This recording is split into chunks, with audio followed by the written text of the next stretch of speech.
High বন্ধুরা, আমার ভিডিওতে তোমাদেরকে স্বাগত। দেখতে পাচ্ছ আমি আজকে ভেন্ডি মশলা বানাচ্ছি আলু দিয়ে। তো এই করা যাক, এদিকে কড়াই বসাই দিলাম। এদিকে কড়াই গরম হয়ে গেছে, একটু আগেই বসাই দিয়েছিলাম, গরম হয়ে গেছে। তো এখন তেল দিয়ে দিলাম, সরষা তেল।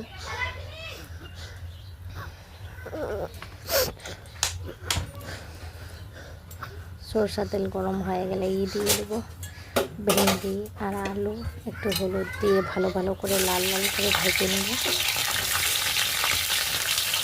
একটু ভাজতে লাগবে, যেহেতু ভেন্ডি আছে তো একটু পিছলা পিছলা টাইপের হয়ে যায়, তার জন্য ভাজলে ওটা একটু কম হয়ে যায়। এখনই যা ভাজার ভাজি নিতে লাগে ভেন্ডি, পরে ভেন্ডির সবজি ভাজলে তো ভেন্ডির সবজি খাইতে যাবে না, নামেই কিছু আলাদা হয়ে যাবে। তখন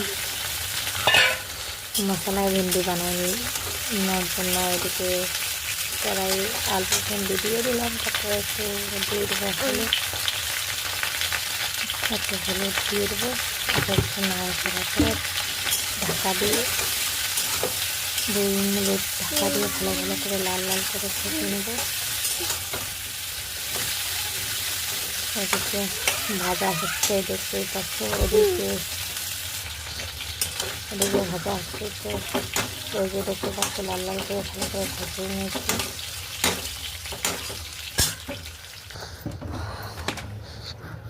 তারপরে আরেকটু তেল দিয়ে দিলাম, আর আমি পেঁয়াজ কুচি দিয়ে দিলাম।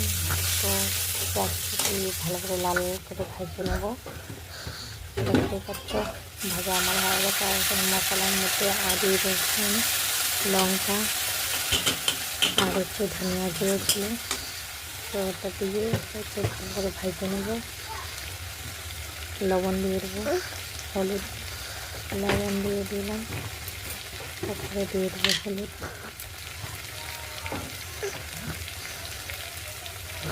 হলুদ দিয়ে 2 চামচ লঙ্কার গুঁড়ো দিয়ে দেবো। 2 চামচ লঙ্কার গুঁড়ো দিয়ে ভালো করে মশলাটা একটু ভেজে নেব, যেহেতু পরে ভাজতে পারবো না, আদার্স ভেন্ডি চলে যাবে। তো ভেজে নিলাম। তারপর মশলাটা একটা শুকা লঙ্কাও দিয়ে দিয়েছিলাম। তারপরে মশলাটা লাগিয়ে যেতেগুলো একটু করে নিতেছে। এখন কাঁচা যেটা ভাজিয়ে রাখছিলাম ভেন্ডি আলু, ওটা একটু ভালো করে ভেজে নেব। যেহেতু রান্নার পরে ভাজা যাবে না, হালকা ভাজতে লাগবে, বেশি ভাজা যাবে না। তো এটা ভালো করে ভেজে নিলাম। তারপরে একটা 5 মিনিটটা আমি সিদ্ধ করে নেব। 5 মিনিট